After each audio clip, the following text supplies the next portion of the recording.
অধিৱেশনস্থলীৰ পৰা এটা বিশেষ দৃশ্য দেখুৱাম এই মুহূৰ্তত ঈশান বিশেষত আৰু ঈশান বিশেষত মই দেখুৱাই আছোঁ কেইবাটাও দৃশ্য কাৰণ জোনাইৰ বুকুত আমি আছোঁ চিমেণ্ট চাপৰি আৰু চিমেণ্ট চাপৰিত অনুষ্ঠিত হৈছে শ্ৰীমন্ত শংকৰদেৱ সংঘৰ অধিৱেশন এই মুহূৰ্তত আমি আছোঁ অস্থায়ী শিবিৰত য'ত নেকি ৰাজ্যৰ ভিন্ন প্ৰান্তৰ জিলাসমূহৰ পৰা অহা ইয়াত যিসকল ভকত বৈষ্ণৱ তেওঁলোকে অস্থায়ী শিবিৰত আছে সেই অস্থায়ী শিবিৰত আমি আহিছোঁ আৰু অস্থায়ী শিবিৰৰ এটা এটাকৈ অস্থায়ী শিবিৰ আমি এই মুহূৰ্তত দেখুৱাই যাম এইটো হৈছে তেজপুৰ জিলা শাখা সমান্তৰালকৈ ইয়াত একে শাৰীতেই আছে একে শাৰীতে 55টাকৈ জিলা শাখাৰ ইয়াত ভকত বৈষ্ণৱসকল আছে এই অস্থায়ী শিবিৰসমূহত গতিকে এই অস্থায়ী শিবিৰখনত তেওঁলোকে ক'ৰ পৰা আহিছে তেওঁলোকে কেনেকৈ নিশাটো পাৰ কৰিলে এই সকলোবোৰ দেখুৱাম সমান্তৰালকৈ হাজো জিলা শাখা আছে ইয়াত মুঠতে কেইবাটাও জিলা শাখাৰ লোকসকল ইয়াত আহি উপস্থিত হৈছে আৰু তেওঁলোকে নিশাটো আটাইকেইটা দিন এক আধ্যাত্মিকতা পৰিৱেশৰ মাজত তেওঁলোকে পাৰ কৰিব শ্ৰীমন্ত শংকৰদেৱ সংঘৰ অধিৱেশনস্থলীত এয়া যি অস্থায়ী শিবিৰ এই অস্থায়ী শিবিৰত তেওঁলোকে কেৱল নিশাটো কটোৱাই নহয় এটা সাংঘাতিক পৰিৱেশৰ মাজত তেওঁলোকে পাৰ কৰে য'ত সকলো ভকত বৈষ্ণৱে ৰাজ্যৰ ভিন্ন প্ৰান্তৰ ভকত বৈষ্ণৱে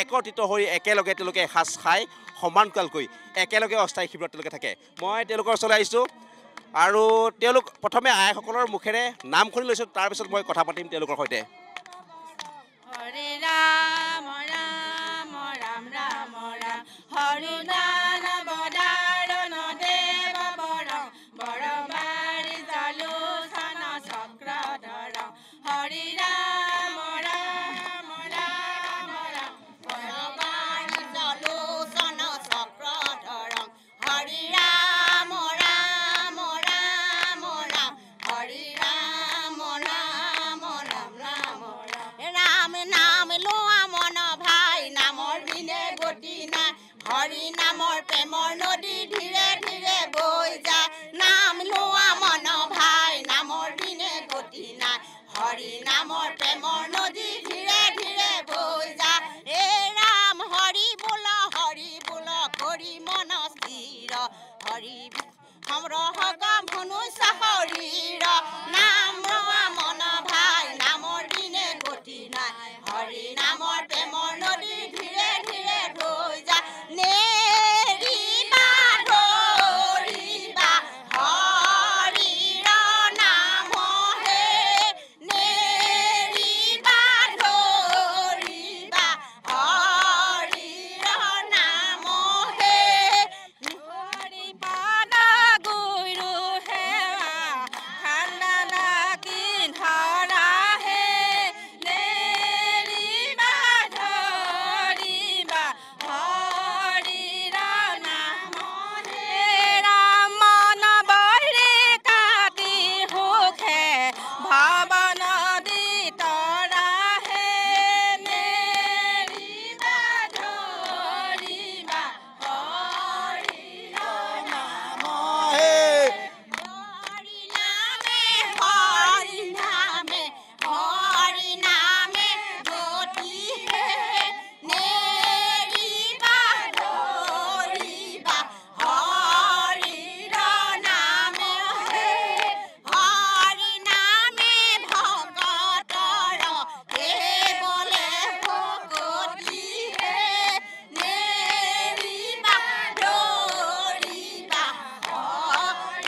পৰে ঘাম তেওঁ নেৰে হৰি নাম হৰিৰ নামৰ খেলা নকৰিবা হেলা হৰিৰ নামৰ খেলা নকৰিবা হেলা দপ দপকে পৰে ঘাম তেওঁ নেৰে হৰিৰ নাম দুখে পৰে ঘাম তেওঁ নেৰে হৰি নাম দপ দপকে পৰে ঘাম তেওঁ নেৰে হৰিৰ নাম দুখে পৰে ঘাম তেওঁ নেৰে হৰি নাম শংকৰদেৱৰ শিৰোমণি গাধসকলৰ মণি এই দুয়োজনাই আমাৰ গুৰু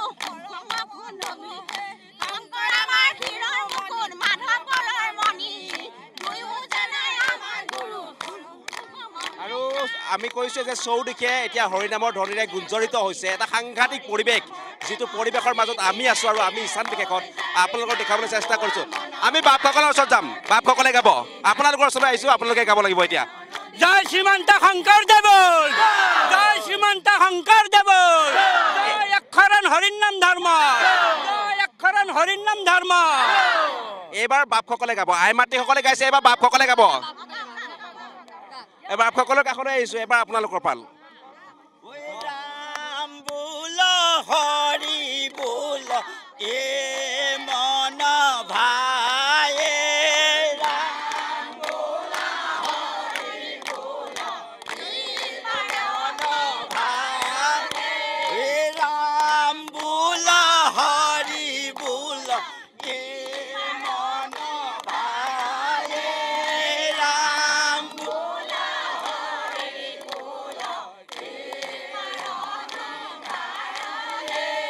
কৃষ্ণৰ চৰণে যেন মতে হৈবে মতিয়ে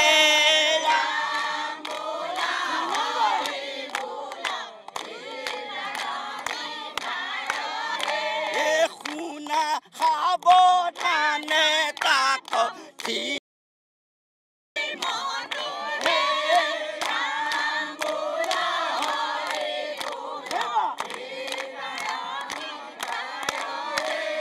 বিষ্ণু ভকতৰ সংগ লৈবে প্ৰথমত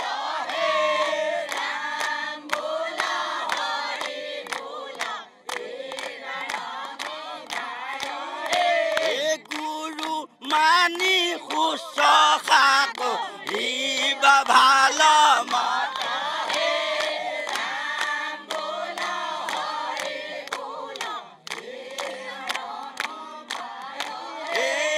লয়া উপদেশ মাধৱ কক আৰাধিব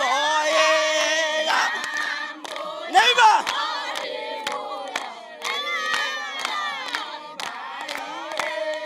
যতে কহু কীৰ্তিমান কি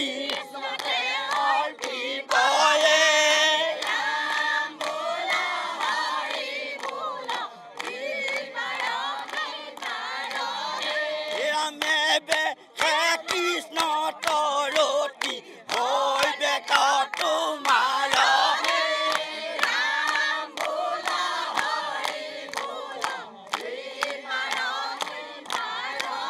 ঐ ৰাম বোল হৰি বোল এ মৰ ভাই হৰি বোল ঐ ৰাম নামৰ নৌকাত উঠি পাৰ হ'ব লাগিব মন ভাই ঐ ৰাম নামৰ নৌকাত উঠি পাৰ হ'ব লাগিব ৰাম বোল হৰি বোল হৰে কিয়ে জয় হৰি গোপাল গোবিন্দ গোবিন্দ কৃষ্ণ জয় জগত গুৰু শ্ৰীমন্ত শংকৰদেৱ জয় 92 শেষক বা শেষনি এখন জয় শ্ৰীমন্ত শংকৰদেৱ সংঘ জয় একখন হৰিনাম ধৰ্ম জয় শ্ৰীমন্ত শংকৰদেৱ সংঘ এয়াই এয়াই হৈছে এখন বিশাল সাগৰ, যিখন সাগৰত বিভিন্ন প্ৰান্তৰ পৰা অহা আই মাতৃসকলে বাপসকলে তাই স্নান কৰিছে আৰু তাৰে এটা দৃশ্য আমি দেখাবলৈ চেষ্টা কৰিছোঁ।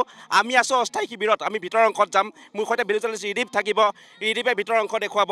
আৰু মই কৈছোঁ খুব সুন্দৰ এটা পৰিৱেশ, এক ভক্তিৰ ৰসৰ ধ্বনি গুঞ্জৰিত হৈছে চৌদিশে আৰু সকলো ভকত বৈষ্ণৱে এতিয়া স্নান কৰিছে এই যি সাগৰখনত, এই নিজৰাখনত। এই নিজৰাখনৰ এটা কিছু দৃশ্য আমি দেখুৱাম, যিটো দৃশ্য এই মুহূৰ্তত আমি দেখুৱাবলৈ বিচাৰিছোঁ। ভিন্ন প্ৰান্তৰ পৰা অহা ভকত বৈষ্ণৱে তেওঁলোকে এই অস্থায়ী শিবিৰত লৈ থাকিছে আৰু অস্থায়ী শিবিৰতেই এই যি তিনিদিনীয়া আধ্যাত্মিক কাৰ্যসূচী, এই তিনিদিনীয়া আধ্যাত্মিক কাৰ্যসূচীৰ মাজত এই অস্থায়ী শিবিৰত তেওঁলোকে পাৰ কৰিব। মই তেওঁলোকৰ সৈতে কথা পাতিম। ককা নমস্কাৰ জনাইছোঁ আপোনাক। ক'ৰ পৰা আহিছে আপুনি? হাজোৰ পৰা আহিছোঁ, গুৱাহাটী হাজোৰ পৰা এইবাৰে প্ৰথম আহিছেনে নে ইয়াৰ আগতো আহিছে? আহিয়ে থাকোঁ, প্ৰত্যেক বছৰে আহি থাকোঁ। আচলতে প্ৰতি বছৰ শংকৰদেৱ সংঘৰ অধিৱেশন অহাৰ লগে লগে আপোনালোকে ঢাপলি মেলে? ঢাপলি মেলি থাকোঁ, আহি থাকোঁ প্ৰত্যেক বছৰে। আমি ভক্তিয়ে ভাল পাওঁ, ভক্তিয়ে আমাৰ প্ৰাণ, ভক্তি লৈ আমি চলি থাকোঁ। শংকৰী সংঘৰ আমি ভক্তিক লৈ আমি গৃহ কৰি থাকোঁ। প্ৰত্যেক বছৰে অধিৱেশনত আমি আহোঁৱে। এইবাৰ এই শুভ মুহূৰ্তত এই যে পবিত্ৰ ভূমিত আহি আপোনাৰ মন কেনে লাগিছে? বিৰাট ভাল লাগিছে, বিৰাট ফূৰ্তি লাগিছে। আমাৰ ভক্তি দেখা পাই আমাৰ আনন্দ লাগি গৈছে গোটেই চহৰখনতে, বুজিছেনে? আপোনালোকে খোৱা বোৱা থকা চব এই অস্থায়ী শিবিৰতে? সম্পূৰ্ণ পাইছোঁ, শিবিৰতো খাইছোঁ, নিজে বনাও খাইছোঁ। সম্পূৰ্ণ আমি সুস্থ হিচাপে ভাল পাইছোঁ ৰখাৰ কাৰণে। কিমানগৰাকী আহিছে আপোনালোকে? আমি এতিয়া বৰ্তমান 4খন গাড়ী আহিছোঁ হাজোৰ পৰাই, হাজো জিলাৰ পৰা 4খন গাড়ী আহিছোঁ। বাক্তিয়া, দিহিঙীয়া, ৰামদিয়া, মনাগুচি লগ লাগি কেনে একেলগে আমি এই শিবিৰত আছোঁ।